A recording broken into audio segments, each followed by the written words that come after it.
नमस्कार मित्रों, मैं हूं अवधेश कुमार। मित्रों, इस समय उत्तर प्रदेश के मुख्यमंत्री योगी आदित्यनाथ जी ने दो जो बयान दिए हैं वो काफी महत्वपूर्ण है। उस पर व्यापक चर्चा हो रही है, बयान विरोध भी होते हैं। योगी आदित्यनाथ जी की अपनी विचारधारा को लेकर स्पष्टता, मुखरता और उसमें निर्भयता का पुट हमेशा रहा है। उन्होंने वक्फ बोर्ड और संभल को लेकर दो महत्वपूर्ण बातें कही हैं, जो कि सरकार की दृष्टि से उसकी नीतिगत घोषणा है कि हमने प्रदेश में वक्फ संबंधी कानून बदल दिए हैं और वक्फ में जितने भी जमीन कब्जे किए गए होंगे वो सबको मुक्त किया जाएगा।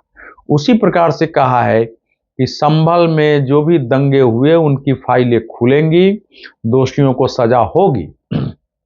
इसके पहले विधानसभा के पिछले सत्र में उन्होंने संभल पर बोलते हुए बताया था कि वहां 16 दंगे हुए जिसमें 184 लोग मारे गए थे। हिंदुओं का नरसंहार हुआ था 1978 में, एक पक्षीय नरसंहार हुआ था, वहां से लोग पलायन कर गए थे। एक रस्तोगी परिवार की भी उन्होंने चर्चा की थी कि उनका किस प्रकार से वहां मिल था, वो मुसलमानों के साथ उन्हीं लोगों के साथ काम करते थे, मिले थे, उनकी भी हत्या हो गई और उनके परिवार को छोड़ के जाना पड़ा। और फिर वहीं से बंद मंदिरों की चर्चा की, हरि मंदिर की चर्चा की। उसी समय संकेत मिल गया था कि जितने आक्रामक होकर वो बोल रहे हैं, संभव है कि ये पूरे घटना की ठीक प्रकार से नए सिरे से छानबीन होगी। इस समय वक्फ को लेकर देश में एक असहजता का वातावरण है। आम लोगों को समझ में नहीं आ रहा है कि वक्फ जो है क्या एक दिन दावा करते करते पूरे भारत की भूमि पर दावा कर देगा, क्योंकि वो पार्लियामेंट, संसद से लेकर के और बाकी कार्यालयों तक को भी वक्फ की जमीन बता चुके हैं। अभी कुंभ के आयोजन में मतलब बरेलवी संप्रदाय के जो रिजवी साहब हैं, उनका नाम बोल के मैं बहुत ज्यादा उनको प्रचलित भी नहीं करना चाहता, आप सब लोग जानते हैं। उन्होंने बयान दे दिया कि भाई ये तो यहाँ की जो जमीन है हमारी ही जमीन पर, और वहाँ कुंभ हो रहा है। हम तो इतने उदार दिल के हैं कि हमने दे दिया और वहाँ लोग कह रहे हैं कि मुसलमानों को प्रवेश ही नहीं दिया जाए। अब ये भयावह है। कुंभ की परंपरा पता नहीं कब से है, कुंभ हो रहा है। जब मुसलमान नहीं थे, इस्लाम इस धरती पर नहीं था, दुनिया में नहीं था, तब से कुंभ की परंपरा है। वक्फ को तो बाद में आया है, वक्फ बोर्ड बाद में बना है, लेकिन वक्फ का दावा कर दिया। अब जाहिर है इससे एक उबाल है, गुस्सा है। अब योगी आदित्यनाथ जी ने ठीक है कहा है कि ये वक्फ बोर्ड है कि भू माफियाओं का बोर्ड है, कि पूरे देश में कहां कहां इन्होंने पटवारियों को मिलाकर और कैसे करके कब्जा किया हुआ है। संभल में भी ये जो जामा मस्जिद है, जो कि हरि मंदिर की जगह ही है, वो ये उसमें तो अब कोई दो मत नहीं है। उसके जो विवरण दिए हुए हैं पुराणों में, यात्राओं में, सर्वे में, उससे वही जगह हरि मंदिर का है और वहाँ के पुराने लोगों को इसका आभास भी है। लेकिन चारों तरफ वो मस्जिद बना, दीवारें खड़ी की गई, उस पर मैं बात कर चुका हूँ, उस पर नहीं जाऊंगा। लेकिन उसके आगे जब वहाँ की स्थिति को देख के पुलिस थाने बनाने की का निर्णय हुआ और पुलिस थाने बनने लगे, तो वहाँ प्रमुख मुसलमानों ने, जिसमें वहाँ के सांसद शामिल हैं, उस बर्क साहब ने वहाँ कह दिया कि अरे भाई ये तो वक्फ की प्रॉपर्टी है। लिखित रूप से दिया, उसमें बताया कि ये हमारे दस्तावेज तक दे दिया, ये दस्तावेज है, ये वक्फ की प्रॉपर्टी है, वक्फ की प्रॉपर्टी पर आप बना नहीं सकते। साथ ही साथ ये भी बताया है कि किसी धार्मिक स्थल के या एएसआई का जो स्थल है उससे 100 मीटर तक आप कोई निर्माण नहीं कर सकते, ये भी तर्क दिया गया। अब वो एएसआई का तर्क तो फेल है, क्योंकि एएसआई में स्वयं ही 2017 में एक संशोधन प्रस्ताव आया था कि सुरक्षा की दृष्टि से बाकी काम वहां किए जा सकते हैं। खैर, अब वो उसकी जब जांच परख हुई, वहां के कलेक्टर, एसपी सब ने जब वहां की जांच की गई, तो पाया गया कि उसमें जो चौहद्दी दिया हुआ है 4 किलोमीटर तक की चौहद्दी है।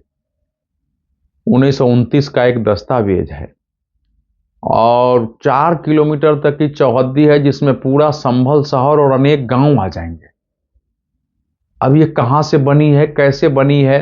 तो हुआ कि भाई इसमें तो जरूर झूठ है, और उसकी फिर उसके आधार पर इस मुकदमे दर्ज हो गए। वहाँ के सैफुद्दीन रहमान बर्ग, जिनकी मैंने चर्चा की, उन पर और बाकी मुकदमे दर्ज हुए हैं। अब योगी आदित्यनाथ जी की सरकार नहीं होती तो ये मुकदमे दर्ज तो छोड़ दीजिए, वहाँ थाने बनाने की कोई हिम्मत नहीं करता। वो जो वहाँ मस्जिद और कूप मिल रहे हैं, इतनी बड़ी संख्या में मंदिरें मिल रहे हैं, और जिस ढंग से पवित्र कुएं मिल रहे हैं जिनकी खुदाई हो रही है, लोग निकल रहे हैं, और वहाँ का जो एक बावड़ी मिली है कितना अद्भुत है, कितनी दूरी तक है, किस प्रकार से उसके निर्माण हुए पड़े हैं, वो ढका हुआ पड़ा है, वहाँ कैसे ढका गया होगा, कितना ध्वस्त किया गया होगा, पढ़ के रोंगटे खड़े हो जाते हैं, देख करके कलेजा हिल जाता है।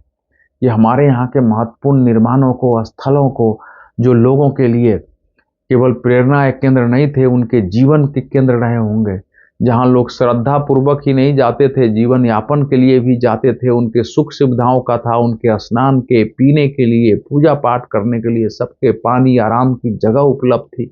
और कितनी भव्यता थी, कितना समाज संपन्न रहा होगा कि उस प्रकार का निर्माण किया हुआ है, उसको ध्वस्त कर दिया। और 1978 में वहां जो दंगे हुए थे, 1978 के दंगे में कहा जाता है कि वहां मंजर अली नाम के एक मुसलमान थे, और उनको किसी पद की बातचीत ही नहीं मिली थी। उसके बाद उन्होंने दंगे कराए थे, और एक पक्षीय दंगे हुए थे, दुकान जलाए गए थे। कोई कह रहा है कि एक मस्जिद के इमाम की हत्या हुई थी। मस्जिद के इमाम की हत्या मतलब संभल जैसे जगह में, जहां हिंदुओं की कोई हैसियत नहीं थी, उस समय किसी ने जाके की नहीं होगी, आपस की लड़ाई का विषय रहा होगा, उसमें हत्या हुई। उसके बाद चुन चुन कर दुकानें जलाई गई, लोगों की हत्याएं हुई, और भयानक मतलब कत्लेआम हुआ एक प्रकार से कहा जाए तो। और उस कत्लेआम में किसी को सजा नहीं हुई। कहा जाता है 171 एफआईआर दर्ज हुए थे। किसी ने बताया अभी कि नहीं, 169 एफआईआर दर्ज हुए थे, जिसमें 3 पुलिस वालों ने किया। उस समय के आंकड़ों के अनुसार 71 दर्ज हुए, 171।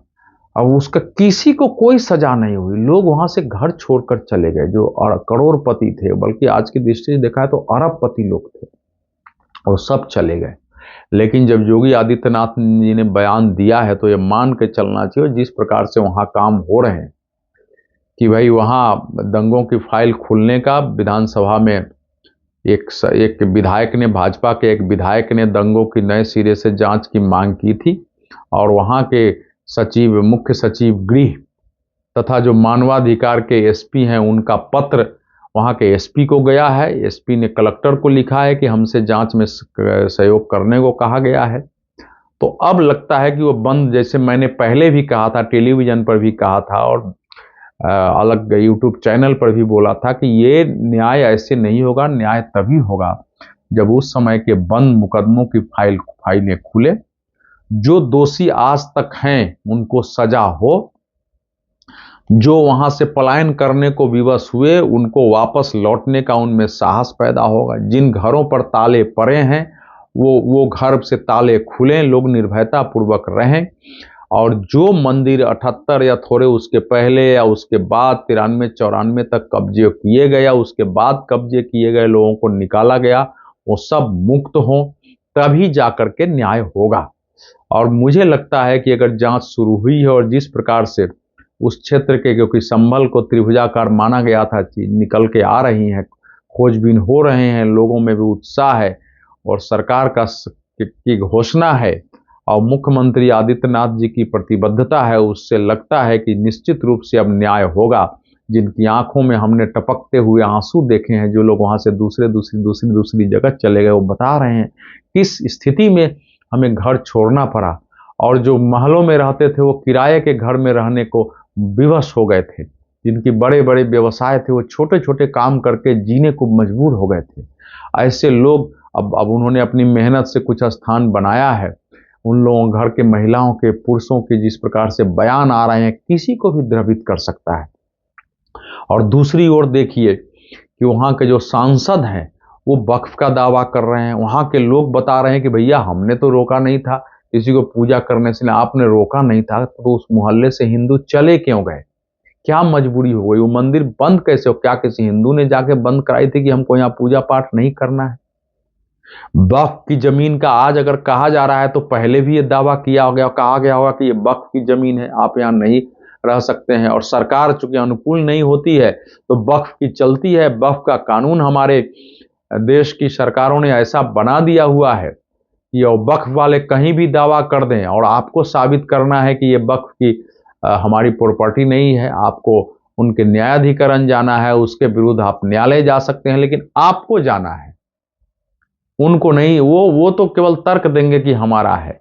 और इस ढंग से आने वाले समय में तो अगर उत्तर प्रदेश सरकार इसमें इसको लेके गंभीर है, क्योंकि पहले वक्फ की संपत्तियों का सर्वे हुआ था, उसका भी आंकड़ा सरकार के पास होगा। मदरसों का सर्वे हुआ था, उसके भी आंकड़े सरकार के पास होंगे।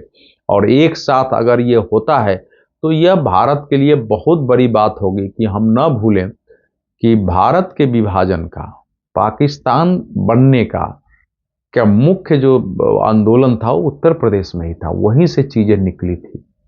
उत्तर प्रदेश से ही भारत में भी इस समय जो आम मुसलमान को अपने दाल रोटी की समस्या रहती है, वो बहुत ज़्यादा इन सब चीज़ों में नहीं उलझता, लेकिन उसको भी अगर गलतफहमी पैदा कर दी जाती है कि ये वक्फ की, इस्लाम की, दीन की प्रॉपर्टी है और इन लोगों ने कब्जा कर लिया है, तो वो भी आक्रामक हो जाता है, वो भी कट्टर बन जाता है। तो भारी संख्या में ऐसे कट्टरपंथी बनाए गए और वक्फ के नाम पर बनाए जा रहे हैं कि हमारी प्रॉपर्टी जगह जगह हो रही है।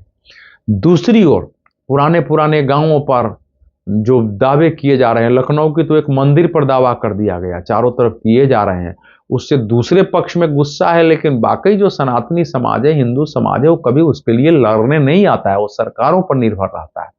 दूसरी ओर वो सरकार की प्रतीक्षा नहीं करते हैं और अपना दावा करते हैं, न्यायालय में भी जाना हो, कहीं से पेपर दिखाना हो, सब वो तैयार रखते हैं। तो इसके विरुद्ध तो लड़ने के लिए प्रतिबद्धता चाहिए, क्योंकि हमको देश की एकता अखंडता की भी रक्षा करनी है। हमारे देश में हिंसा भी नहीं हो, कोई हिंसक भी नहीं हो, ऐसी उग्रता नहीं हो जो कल कोई हथियार उठा ले अन्याय के विरुद्ध और चीज़ों का न्याय भी हो जाए। तो उसमें सरकार की भी भूमिका चाहिए। सरकार खड़ी हो रही है, तो मुझे उम्मीद है कि उत्तर प्रदेश में वक्फ की कब्जा की गई संपत्तियां, गलत दावों का पूरा निराकरण होगा। इसके बाद कोई दुस्साहस नहीं करेगा कि वक्फ के नाम पर झूठे जो है दावे करे, प्रशासन की आंख में धूल झोंके और उस जमीन पर कब्जा करे, वहां से दूसरे लोगों को निकाले, किसी मंदिर को अपवित्र करे।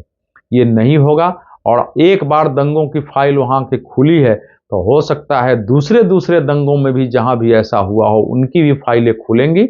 और मेरी अपील भी है योगी आदित्यनाथ सरकार से कि उस तरह के जितने भी ऐसे दंगे हुए हैं जहां से लोगों को पलायन करना पड़ा है और जहां मंदिरों पर कब्जे की खबरें आ रही हैं, धर्म स्थलों को ध्वस्त करने की आज़ादी के बाद के समाचार आ रहे हैं, उसके प्रमाण मिल रहे, उन सब की एक बार की जांच होकर निराकरण हो जाए और आवश्यकता अनुसार इसमें मुस्लिम पक्ष के प्रमुख लोगों से भी बातचीत किया जाए कि भाई ये स्थिति पैदा हो रही है।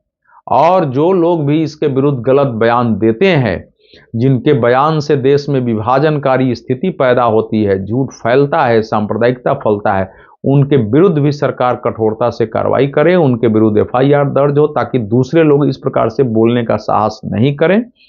तो योगी आदित्यनाथ की घोषणा से उम्मीद जगी है कि ऐसा होगा। बहुत बहुत धन्यवाद।